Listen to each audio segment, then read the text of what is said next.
I should have spent more time kind of reminding myself what I intended to say. Where was the fun in that? Daryl and Ron, off the cuff. Be careful about that. You starting? Okay, I'll start. All right. I'll start and then Okay. back to you, Ron. I guess you're saying we should start whenever we're ready. Whenever you're ready, yeah. If we wait till we're totally ready, we might never start. I was distracted by your knees. Thing, I'm trying to embrace summer as long as I can. Maybe should have worn big boy pants or something. I don't have bare knees this time. See? I'm flying solo, although we do have sitting in for Daryl, we have Tommy the Turtle. Say hello, Tommy. Hello, everyone. I'm so glad to be with Pastor Ron here. Thanks, Tommy. All right, good morning, Hillside. I'm going to start that again because who knows when people are going to look at it. It might be morning, noon, or night, right? Maybe morning, maybe noon, maybe evening, but soon coming No, again. see, that's really dangerous. We're arming you with stuff. And I'll do some thinking and ciphering, and together the two of us can do the choreography on that. Do you want to play a little goat stacking game to each of them? I don't know. All the votes are different. Do we have no sheep?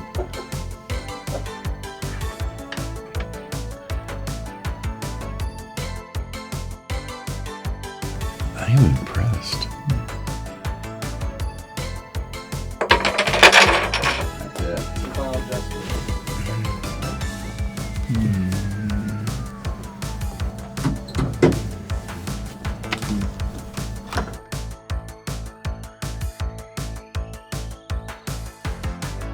Hey, hello, Hillside. Daryl Sieplinga, the outgoing president of council, here with Pastor Ron and the incoming president of council, Lou Northouse, here to give you this month's council update. So turn it over to you first, Lou, because I was unable to attend what would have been my last meeting, and Lou even took over for that. So Sure. Thanks, Daryl.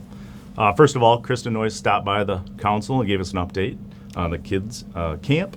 We have great numbers. There's over 200 kids. Half of them are from the community, so it's very exciting. Help us pray for a great program and effect on the kids. She also talked about the rest of the children's ministry and gave us some updates. In fact, she talked about how the day before, the Sunday, the fourth graders gave their testimony and how powerful it was. We truly appreciate Krista's passion and her organization. Makes that program run very well. All right. Then one of the other things we did, we have to every spring after our congregational meeting, we affirm the decisions of the congregation. And so thank you for your positive votes on the budget. And it's enough of a challenge for us to keep us focused, but also we feel like comfortable that we should be able to meet all of our expenses in the coming year and continue to grow ministry. And so it's fun that we do need to expand things. The budget increases was somewhat due to just increased utility costs, but also we got more people in ministries, in kids and young adults and high school, and so that's a really, really fun thing. And then we also affirmed leadership that was selected, and I want to just go through and to remind you who that was. Again, Lou will be taking up the role of the council president. Mary Brower will be taking up the position of family and adult ministries elder. So Mary Brower will be doing that. Jamie Hookwater will now serve as our youth elder, and so he'll be in that position. Todd Verberg will be the deacon working with compassion situations, and so looking forward to that. Tim Hoxma is the new finance deacon.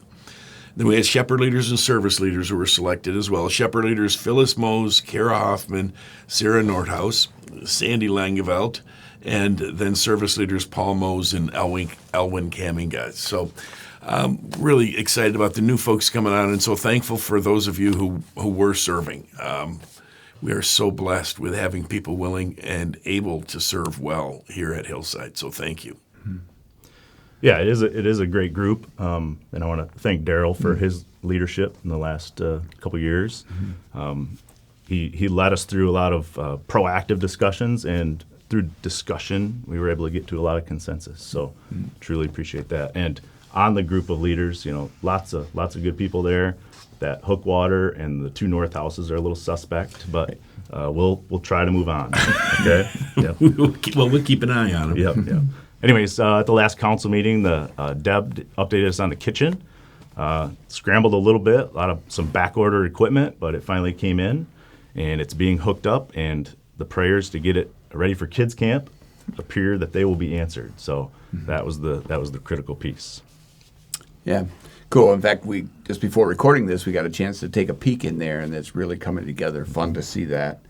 You'll recall last month when we had the update, we talked about the fact that the Long Range Planning Committee was going to meet and talk about a variety of things. And one of the things that they brought forward to the council was the consideration of the land that we have just to the west of us. And there are 10 acres that are used, and we're using it for a variety of things right now, but we wondered if that land might be used in a different way to further ministry in the community and with others. And there are no preconceived notions about what might be done. And one of the options is to perhaps do nothing. But we want to at least explore whether or not community needs, our ministry needs and issues, and our mission and vision somehow match up to do something different with that land. And so the council approved, at Long Range Planning Committee's recommendation, the council approved setting up a task force that will study the options, and we've assembled a good group of folks who will be working on that, and that work will begin this month to begin to think about and measure those community needs and how they fit with what we need, and whether or not now is a good time to do that or not. All right, thanks. One of the other things we talked about, Andy Pasma, our executive administrator, Andy shared that we have discovered that, unfortunately, we have had some mail stolen out of our mailbox, or it's happened in our neighborhood, my neighborhood as well. And so people are doing that. Don't leave your mail in a mailbox overnight. Apparently, people are going through looking for checks, and then they have found a way to cash them, not using normal banks, because the checks haven't come back. So that's been really unfortunate. And but we're confident we're getting it in terms of picking up the mail and having a locked mailbox. And so, but yeah, if you have any questions about that, please feel free to give Andy a call. Yeah. And at the last meeting on the financial side, they gave an update, and we're blessed, right? We're blessed that we had another good month, and we expect to end the year with expenses lower than the income. So truly blessed that we're able to meet the needs of the church there. Yeah, it's a wonderful testament to the generosity of the congregation and putting priorities in place to make that happen. So we're thankful for that.